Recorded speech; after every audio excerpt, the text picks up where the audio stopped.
Hello student, welcome to plus one tutorial. Today we will solve some numerical problems related to mole fraction. So let us start. First is calculate the mass of an atom of silver. Atomic mass is given. Second is one molecule of naphthalene. उसका मास पता करना है. पहले हम atom का मास पता करते हैं. As we know, total number of atoms कितने हैं? Total number of atoms, Avogadro number. So, mass of Avogadro number कितना हमारे पास गिवन है? 108 ग्राम. वन एटम का मास हम क्या कर लेंगे? पता कर लेंगे. वन एटम का मास कितना हो जाएगा हमारे पास? 108 अपॉन एवोगैड्रो नंबर. अब इसे सॉल्व कर लो. सॉल्व करके हमारे पास आंसर आ जाएगा 1.793 into 10⁻⁻23 gram. Second molecule of naphthalene. Naphthalene का सबसे पहले हम मॉलिक्यूलर मास फाइंड आउट करेंगे. Molecular mass of C10H8. Carbon का मास कितना होता है हमारे पास? 12 इंटू 10 प्लस हाइड्रोजन का कितना होता है? 1. 8 इंटू 1 कितना आ गया? 120 plus 8 equal to 128 gram. Clear. अब हमें पता है मॉलिक्यूल्स कितने होते हैं, नंबर ऑफ मॉलिक्यूल्स कितने होते हैं, Avogadro number. And it means mass of Avogadro number of molecules 23 molecules of C10H8 is equal to कितना है हमारे पास मास? 128.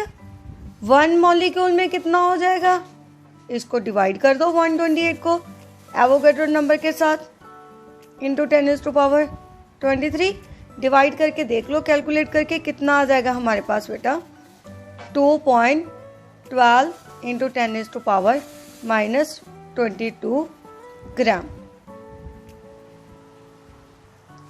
ऐसे ही हम कैलकुलेट कर सकते हैं मास ऑफ एटम और मॉलिक्यूल्स, क्योंकि हमें पता है टोटल नंबर ऑफ एटम्स भी किसके इक्वल होते हैं? एवोगैड्रो नंबर के. और टोटल नंबर ऑफ मॉलिक्यूल्स भी किसके इक्वल होते हैं? एवोगैड्रो नंबर पे. अगर हमें इलेक्ट्रॉन्स गिवन है या फिर आयंस गिवन है, उसके लिए भी हमने एवोगैड्रो नंबर की वैल्यू ही क्या करनी है? यूज करनी है. मान लो यहाँ पे होता टोटल नंबर ऑफ इलेक्ट्रॉन्स होता, तो उसके लिए भी टोटल नंबर ऑफ इलेक्ट्रॉन्स इतने होते हैं, डिवाइड कर देते. Clear.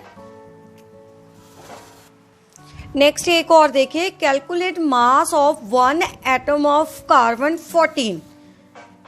B part 100 molecules of sucrose. Sucrose का molecular mass is given. Clear. First देखिए, पहले हम कार्बन 14 का देखते हैं. हमारे पास अब 14 कार्बन का आइसोटोप गिवन है. Isotope of carbon is given 14. It means यहाँ पे हमने कार्बन का 12 मास नहीं लेना. यहाँ पे हम कितना मास लेंगे बेटा? 14. Okay. Total number of atoms कितने हैं हमारे पास? एवोगैड्रो नंबर के इक्वल 6.022 इंटू 10⁻23 एटम्स हैं. उसके बाद देखिए, इट मीन्स इतने एटम्स में कार्बन कितने हैं हमारे पास? 14 ग्राम. वन में कितने होंगे? 14 बाय सेम लास्ट जैसे 22 इंटू 23. इसे डिवाइड कर लो, हमारे पास आंसर आ जाएगा 2.32 इंटू 10⁻⁻23 ग्राम्स. हम यहाँ पे हमने क्या लेना है? मास ऑफ कार्बन 14 लेना है. बाकी न्यूमेरिकल सेम है, लास्ट न्यूमेरिकल जैसे.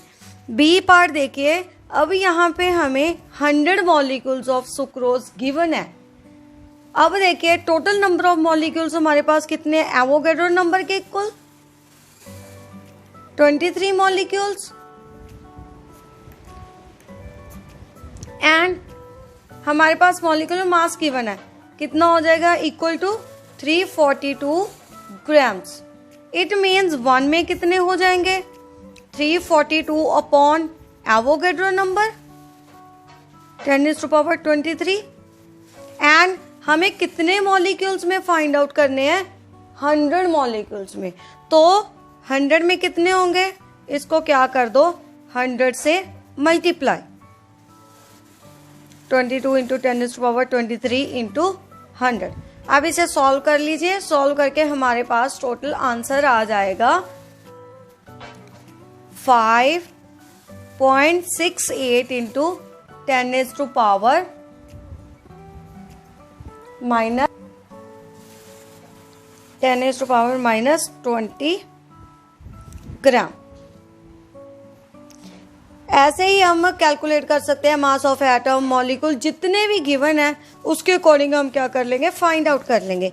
यहाँ पे हमने 100 मॉलिक्यूल्स का फाइंड आउट करना, तो 100 से क्या कर देंगे, मल्टीप्लाई कर देंगे। नेक्स्ट देखिए, next calculate the mole of number of mole in 7.85 gram of iron. पहले हमने नंबर ऑफ मोल्स कैलकुलेट करने हैं आयरन में, देन हम कार्बन में कैलकुलेट करेंगे। ए पार्ट देखिए, हमें आयरन का मास गिवन है 7.85 ग्राम, गिवन मास हो गया हमारे पास, क्लियर। मॉलिक्यूलर मास हमारे पास होता है आयरन का 55.8 gram. Number of mass, number of moles find करने का फॉर्मूला क्या है हमारे पास, गिवन मास अपॉन उसका मॉलिक्यूलर मास। गिवन मास कितना है हमारे पास, 7.85, मॉलिक्यूलर मास 55.8, क्लियर। इसे सॉल्व कर लीजिए, हमारे पास क्या आ जाएंगे, नंबर ऑफ मोल्स कितने आ गए, 0.141 मोल। ऐसे इजिली हम क्या कर सकते हैं, मोल्स को इजिली फाइंड आउट कर सकते हैं अगर हमें मॉलिक्यूलर मास पता है एंड गिवन मास हमारे पास है। फॉर्मूला क्या है हमारे पास, given mass upon molecular mass. Second देखिए बी पार्ट, बी पार्ट में हमारे पास माइक्रोग्राम ऑफ कार्बन गिवन है। पहले हम माइक्रो को चेंज करेंगे ग्राम्स में। देखिए 65.6 माइक्रोग्राम ऑफ कार्बन, कितनी वैल्यू होती है इसकी माइक्रो की, 10⁻⁻6 ग्राम ऑफ कार्बन, -6। उसके बाद एटॉमिक मास कितना होता है हमारे पास कार्बन का, 12। एटॉमिक मास पता चल गया तो हम क्या कर सकते हैं, इसके नंबर ऑफ मोल्स क्या कर सकते हैं, फाइंड आउट कर सकते हैं। कैसे आ जाएंगे, मोल्स का formula, given mass, given mass कितना है हमारे पास, 65.6 इंटू 10⁻⁻6 अपॉन उसका एटॉमिक मास कितना है हमारे पास, 12। इसे सॉल्व कर लीजिए, हमारे पास वैल्यू आ जाएगी 5.47 इंटू 10⁻⁻6 मोल। क्लियर, इजी है ना हमारे पास मोल्स फाइंड आउट करने। क्या करना है, हमने सिर्फ उसका फॉर्मूला लगा दो, गिवन मास अपॉन मॉलिक्यूलर मास, उसमें उसकी वैल्यू सब्स्टिट्यूट कर दो और इजिली हमारे पास क्या आ जाएंगे, नंबर ऑफ मोल्स आ जाएंगे। अगर हमें number of moles find out करने आगे तो हम मोल फ्रैक्शन भी इजिली फाइंड आउट कर सकते हैं। आगे हम मोल फ्रैक्शन के भी न्यूमेरिकल्स करेंगे। नेक्स्ट देखिए, calculate the number of atoms in each of the following. अब हमें मोल्स गिवन है, मोल्स में हमने नंबर ऑफ क्या करने हैं, एटम्स फाइंड आउट करने हैं एंड 52 ग्राम्स ऑफ हीट। सबसे पहले देखिए हमारे पास क्या है, 1 मोल ऑफ आर्गन कितने कंटेन करता है atoms, contains Avogadro number into 10⁻23 atoms. इतने एटम्स प्रेजेंट हैं, 52 में हम फाइंड आउट कर लेंगे। कैसे, 1 में इतने हैं, 52 में कितने होंगे, एवोगैड्रो नंबर से क्या कर दो, मल्टीप्लाई कर दो। हमारे पास क्या आ जाएंगे, 52 में नंबर ऑफ एटम्स आ जाएंगे। मल्टीप्लाई करके हमारे पास आंसर आ गया 3.13 इंटू 10⁻। सॉल्व कर लेना, पावर्स वगैरह को सॉल्व करके हमारे पास आंसर आ जाएगा 10⁻25 एटम्स। सेकेंड पार्ट देखिए बी, 52 ग्राम्स ऑफ हीलियम। अब हमें पता है हीलियम का एटॉमिक मास 4 ग्राम। 4 ग्राम में कितने हैं हमारे पास number of atoms? Avogadro number. 1 gram में कितने आ जाएंगे? इसको क्या कर देंगे? Divide into 10⁻23/4। एंड हमें कितने में निकालने के लिए बोला है? 52 ग्राम्स में। 52 ग्राम्स में निकालने हैं तो 52 से क्या कर देंगे ऊपर जैसे, उसके बाद मल्टीप्लाई कर दो अपॉन 4 इंटू 52।